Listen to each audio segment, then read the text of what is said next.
2025 সালের জানুয়ারি থেকে এ পর্যন্ত রুশ বাহিনীর সঙ্গে যুদ্ধে প্রায় 5 লাখ সেনা হারিয়েছে ইউক্রেন। এই ক্ষতি ইউক্রেন নিকট ভবিষ্যতে পূরণ করতে পারবে এমন সম্ভাবনা আপাতত নেই। রাশিয়ার কেন্দ্রীয় প্রতিরক্ষা মন্ত্রী আন্দ্রে বেলুসভ বুধবার এক উচ্চ পর্যায়ে বৈঠকে এ তথ্য নিশ্চিত করেছেন। রাষ্ট্রায়ত্ত সম্প্রচার সংবাদ মাধ্যম রাশিয়ান টেলিভিশন আরটি জানিয়েছে, বুধবার রাশিয়ার প্রতিরক্ষা মন্ত্রণালয়ের বোর্ড মিটিং ছিল। প্রেসিডেন্ট ভ্লাদিমির পুতিনও সেই বৈঠকে উপস্থিত ছিলেন। সেখানে বেলুসভ বলেন, 2025 সালের শুরু থেকে এ পর্যন্ত রুশ বাহিনীর সঙ্গে সংঘাতে প্রায় 5 লাখ ইউক্রেনীয় সেনা নিহত হয়েছে।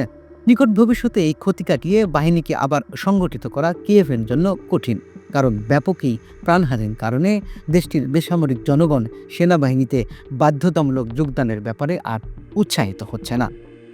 বৈঠকে রুশ প্রতিরক্ষামন্ত্রী আরও জানান, বিপুল সংখ্যক সেনা হারানোর পাশাপাশি চলতি বছর 1,03,000-এরও বেশি সমরাস্ত্র ও সামরিক সরঞ্জাম হারিয়েছে তারা। এর মধ্যে 5,500 ট্যাঙ্ক ও সাঁজোয়া যান রয়েছে, যেগুলো সহায়তা হিসেবে ইউক্রেনকে দিয়েছিল পশ্চিমা বিশ্ব। ক্রিমিয়া উপদ্বীপকে রুশ ভূখণ্ড হিসেবে আনুষ্ঠানিক স্বীকৃতির প্রতিশ্রুতি দিয়েও তা রক্ষা না করা এবং ন্যাটো সদস্য পদের জন্য কিয়েভের তদবিরের জেরে কয়েক বছর ধরে টানাপোড়েন চলার পর 2022 সালে ইউক্রেনে সামরিক অভিযান শুরু করে রুশ বাহিনী। এই যুদ্ধ বাধার অল্প কিছুদিনের মধ্যেই ডিগ্রি জারি করেন ইউক্রেনের প্রেসিডেন্ট ভ্লাদিমির জেলেনস্কি। সেই ডিগ্রিতে ইউক্রেনের 18 থেকে 60 বছর বয়সী পুরুষদের দেশটাকে নিষেধাজ্ঞা দেওয়া হয়।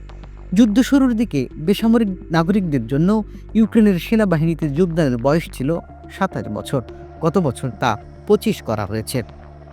এদিকে সেনাবাহিনীতে বাধ্যতামূলক যোগদানের জন্য জোর জবরদস্তির অভিযোগে গত 1 বছরে ইউক্রেনের বিভিন্ন অঞ্চলে সাধারণ জনগণ ও সেনা সমাবেশে কর্মকর্তাদের মধ্যে কয়েকটি সংঘর্ষের ঘটনা ঘটেছে বলে জানা গেছে। তবে রাশিয়ার প্রতিরক্ষা মন্ত্রী বুধবারের বক্তব্যের কোনো প্রতিক্রিয়া এখনও জানায়নি ইউক্রেন।